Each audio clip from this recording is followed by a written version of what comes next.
दिल्ली में चुनाव है और मुद्दों पर तनाव है।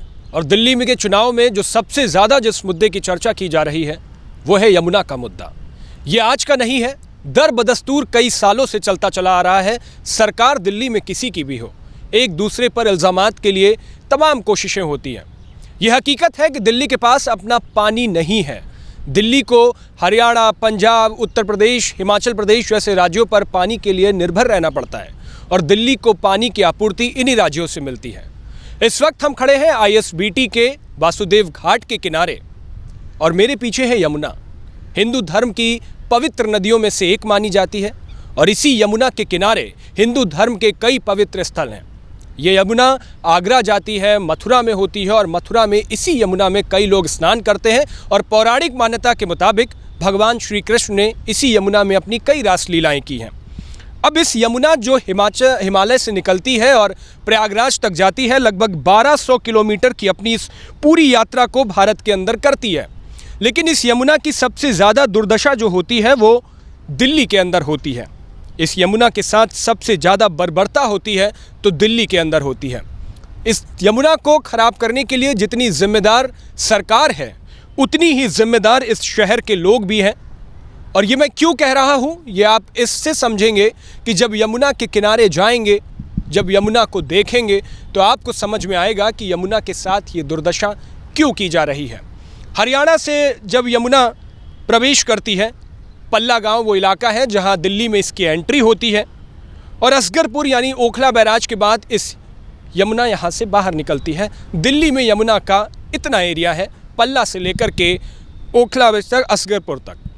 अब इस यमुना को जब आप देखोगे तो हमने सोचा कि सबसे साफ़ जगह चला जाए यमुना, क्योंकि गंदी जगह तो आपने कई बार देखी होंगी, कई कैमरों पर देखी होंगी। और जब चुनाव आते हैं, जब छठ पूजा आती है, जब ऐसी तमाम बड़े पर्व आते हैं, जब यमुना को आप टीवी पर देखते होंगे, यमुना की बात होती होगी, तब आपने यहाँ पर कश्मीर जैसा जो झाग देखी होगी। लोग कहते हैं दिल्ली कश्मीर बन गई, वो झाग देखी होगी, कई गंदगी देखी होगी। तो हमने सोचा इस वक्त चला जाए सबसे साफ़ इलाके में। अब ये जो आप पीछे देखोगे, मैं आपको दिखाऊंगा, तो ये घाट बनाया हुआ, पार्क बनाया हुआ है और यहाँ पर सरकार ने लोगों के बैठने की, टहलने की, घूमने फिरने की व्यवस्था की हुई है। घाट को आप देखोगे तो इसका सौंदर्यीकरण हुआ है। लोग यहाँ पर आते जाते हैं, बैठते हैं, अपना दिन बिताते हैं। इस घाट पर सीढ़ियाँ बनी हुई हैं। सीढ़ियों से जैसे जैसे लोग नीचे उतरते हैं, नीचे आते हैं, यमुना के करीब आते हैं, घाट के किनारे आते हैं, तो उनकी आँख सिकुड़ने लगती है, भौं सिकुड़ने लगती है, नाक बंद करने लगते हैं, मुंह से आवाज़ नहीं निकलती है। और जैसे जैसे करीब आएंगे, 5 मिनट यहाँ खड़े होंगे, उनके सर में दर्द होना शुरू हो जाएगा। और इस वक्त हम जहाँ खड़े हैं वहाँ खड़ा होना भी दूभर है। और अगर यकीन मानिए आप 5-10 मिनट यहाँ खड़े हो जाएंगे ना, तो आपके सर में दर्द हो सकता है, आपको ये जो बदबू आ रही है ये आप सूंघ नहीं पाएंगे। और ये तभी हो पाएगा जब आप आओगे। इसकी जिम्मेदार कौन है? अब आप देखो ये यमुना गंदी कैसे होती है। यहाँ पर तमाम बोतलें पड़ी होंगी। आप अगर कैमरे पर, स्क्रीन पर देख पा रहे होगे तो इसमें चप्पल पड़ी हुई है, कूड़ा करकट जितना लोग डाल पाए। एक शिवलिंग भी रखी हुई है। आस्था के साथ काफ़ी चीज़ें होती चली जाती हैं। और आपको अगर इसके आगे दिखाएं यहाँ पर तो कई सारी चीज़ें और आप देखोगे। अब आप ये देखिए, बोतल पड़ी हुई है। बहुत सारे लोग जानते होंगे ये बोतल किस चीज़ की है। मदिरा पान इस यमुना के किनारे होता है। ये यमुना की सफाई है, ये सुथराई है, जिसके सामने तस्वीर आप देख रहे होगे। और आप देखते चले जाओगे, अगरबत्तियाँ लगी हुई हैं, रैक। अभी आप देखिए तम्बाकू के ये पाउच पड़े हुए हैं। अगर मैं आपको हाथ में लेकर के दिखाऊं, ये यमुना की गंदगी के ज़िम्मेदार हैं। बीड़ी का पाउच है ये, और ये इसी यमुना के घाट के किनारे पड़ा हुआ है जहाँ एक शिवलिंग भी पड़ी हुई थी। बिस्किट के रैपर पड़े हुए हैं, जूते पड़े हुए हैं। इस यमुना के किनारे आप देखोगे ना तो ये एक जूता भी पड़ा हुआ है। इसी के बगल में मूर्तियाँ पड़ी हुई हैं। ये जब आप देखोगे, लक्ष्मी गणेश की मूर्तियाँ हैं कि कोई पूजा पर्व रहा होगा जिसमें इसका पूजा की गई होगी और उसके बाद घाट किनारे कोई इसको देखने भी नहीं आया। कई कपड़े भी पड़े होंगे। इस यमुना को जब आप, कितनी सियासत हुई अभी बीते दिनों आपने देखा होगा। अरविंद केजरीवाल ने एक प्रेस कॉन्फ्रेंस की। उस प्रेस कॉन्फ्रेंस में अरविंद केजरीवाल ने अपने आगे पानी की 3-4 बोतलें रखी और इसी यमुना का पानी बताया। उसके बाद ये आरोप लगाया कि हरियाणा से जहर छोड़ा जा रहा है दिल्ली में आने वाली यमुना में। उसके बाद सारी तमाम सियासत हुई। दिल्ली की एक रैली में प्रधानमंत्री ने कहा कि आपका प्रधानमंत्री भी यही यमुना का पानी पीता है और हरियाणा से जहर क्यों छोड़ा जाएगा। उसके बाद हरियाणा के मुख्यमंत्री नायब सिंह सैनी पल्ला गांव जाते हैं। वहां पर यमुना के किनारे एक नदी घाट पे किनारे उस पर पानी पीते हैं और उस पर कुल्ला भी करते हैं और मतलब तमाम काफ़ी सारी चीज़ें हुई, सियासत हुई और उन्होंने कहा कि ये वही पानी है जो दिल्ली में आते ही गंदा हो जाता है।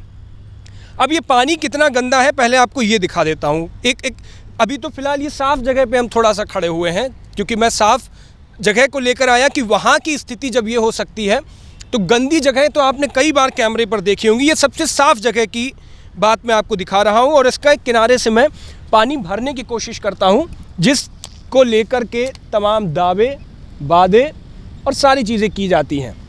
अभी हाल ही में राहुल गांधी ने एक रैली में कहा कि मैं कभी झूठ नहीं बोलता, मैंने कभी ऐसे वादे नहीं किए कि मैं यमुना को साफ़ कर दूंगा। उन्होंने पहले ही हाथ खड़े से कर दिए कि ये बात कभी नहीं की। ये एक ट्रांसपेरेंट बोतल है, किनारे से भी मैंने पानी लिया है इसमें और ये यमुना का पानी है। इस पानी की स्थिति, इस पानी में क्या क्या मिला हो सकता है। ये धर्म, हिंदू धर्म की सबसे पवित्र नदी है, दिल्ली को मिलने वाले पानी का सबसे बड़ा सोर्स है और ये पानी जिसको मैं बात कर रहा हूँ, जब मैं पत्रकारिता शुरू की, जिनको देख करके उन्होंने जब अपनी पत्रकारिता शुरू की थी, तब से इस पानी का मुद्दा चलता चला आ रहा है और ये आज तक किसी भी सरकार में कभी सॉर्ट नहीं हुआ। कई वादे किए गए, कई दावे किए गए। अरविंद केजरीवाल जब सियासत की गद्दी पर बैठे थे और दिल्ली का कमान संभाली थी, तब उन्होंने ये बोला था कि यमुना को साफ़ कर देंगे। 2-3 बार उनकी टर्म हो चुके हैं। अभी उन्होंने बीते दिनों माफ़ी मांगी दिल्ली चुनाव से पहले कि यमुना साफ़ नहीं हो पाई, लेकिन कवायद पूरी होगी और शायद मुझे लगता है ये यमुना ऐसे साफ़ हो भी नहीं पाएगी।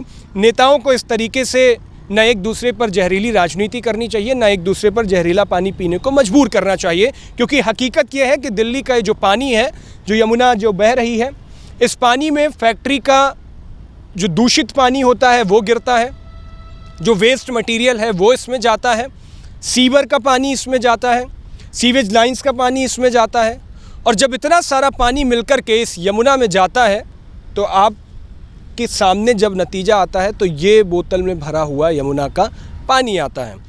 मुझे नहीं पता केजरीवाल ने किस बोतल से निकाल करके, किस घाट से लेकर के वो यमुना का पानी गए थे, लेकिन जब मैंने यहाँ पर इस पानी को निकाला है तो आप इसको ना सूंघ पाएंगे, ना इसको देख पाएंगे। पीने की बात तो बहुत दूर की रही और इसमें अमोनिया जैसे तमाम तत्व होंगे जो इसको इतना दूषित बना रहे हैं। और अमोनिया जिसका मैं जिक्र कर रहा हूँ, ये वो केमिकल है जिसकी वजह से अगर आप इसको सूंघ भी लेते हैं थोड़ी देर के लिए तो आपका यमराज से वास्ता हो जाएगा और आपका फिर खाना पीना उन्हीं के साथ होगा। अब सबसे बड़ी बात ये कि इस दिल्ली का जो पल्ला गांव जिसकी मैं बात कर रहा हूँ, इस बोतल को भी मैं उठाकर ले जाऊँगा क्योंकि ये दिखाना बहुत ज़रूरी है और ये सबूत के तौर पर रखना भी बहुत ज़रूरी है। अब ये जब दिल्ली तमाम आरोप लगते हैं, जब हरियाणा से ये दिल्ली में पानी आता है तो ये कहा जाता है कि हरियाणा में सबसे शुद्ध होता है और दिल्ली में आते आते इसका जो पोल्यूशन होता है, इसमें जो प्रदूषित पानी होता है वो गिरता है। सेंट्रल पोल्यूशन कंट्रोल बोर्ड का एक आंकड़ा है। इस आंकड़े को अगर मैं आपको दिखाऊं, आपको साफ तौर पर दिखे तो दिखेगा, नहीं तो मैं इसको स्क्रीन पर अलग से डलवाऊँगा। इसमें आप देखोगे ये पोल्यूशन बोर्ड का एक डेटा है जिसमें Yamuna clean, beginning, polluted and, ये सेंट्रल पोल्यूशन कंट्रोल बोर्ड का एक डेटा है। दिल्ली में यमुना जहाँ से एंट्री होती है और जहाँ तक जाती है इसमें साफ तौर पर देखा जा सकता है। तो इसमें अमोनिया जिसका मैं जिक्र कर रहा था, ये अमोनिया जो नीला आपको दिख रहा है डेटा, वो अमोनिया का है। जब एंट्री पॉइंट पल्ला गांव से एंटर होती है यमुना दिल्ली में तो 5.5 mg पर लीटर अमोनिया का लेवल होता है। फिर ये वजीराबाद होते हुए ISBT bridge, ITO bridge, Okhla barrage और जब एग्जिट होता है असगरपुर से। तो इस वक्त जहां हम ISBT ब्रिज के पास हैं, उस ISBT ब्रिज के पास 47 mg पर लीटर अमोनिया का लेवल है यहाँ पे और जब ये एंटर होती है तो 5.5 मतलब लगभग 5 मिलीग्राम पर लीटर अमोनिया का लेवल है। लेकिन धीरे धीरे बढ़ते बढ़ते जब ये यहाँ से निकलती है तो 56.1 मिलीग्राम पर लीटर इस अमोनिया का स्तर होता है और ये यहाँ से होते हुए आगरा जाती है, मथुरा जाती है।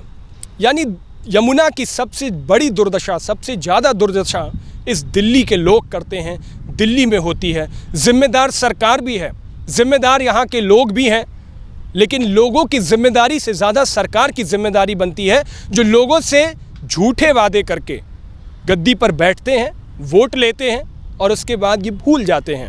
यमुना का जिक्र तभी आता है जब छठ पूजा होती है, जब चुनाव होते हैं, जब पोल्यूशन का टाइम आता है, सर्दियों का टाइम आता है और जब यहाँ पर झाग दिखती है। अब यही पानी जब तेज़ी से जाएगा तो ये झाग बनता हुआ आगे निकलता है और यही झाग फिर दिखाई जाती है छठ पर्व के दौरान, आपको दिखती है। तो यमुना की ये दुर्दशा है। चुनाव चल रहा है, राजनीति इस पे होती है, इस बार भी हुई। तमाम पार्टियां अपने अपने दावे कर रही हैं, लेकिन 5 तारीख को वोटिंग है और 8 तारीख को नतीजे हैं। अब एक बार फिर देख लेते हैं कि 8 तारीख को जब चुनाव पे कोई जीतेगा, गद्दी पर बैठेगा, उसके बाद इस यमुना का क्या होता है। फिर एक बार हम आएंगे, फिर इस यमुना की रिपोर्ट बनाएंगे, फिर सरकारों को घेरेंगे, फिर जनता को कोसेंगे, फिर उसके बाद सरकार से सवाल उठाएंगे, फिर उसके बाद आप ये देखेंगे, आप भी अपना मोबाइल बंद कर देंगे, हम भी अपना काम कर लेंगे। यमुना ऐसी की ऐसी रह जाएगी। बदस्तूर कई सालों से यही बस चलता चला आ रहा है।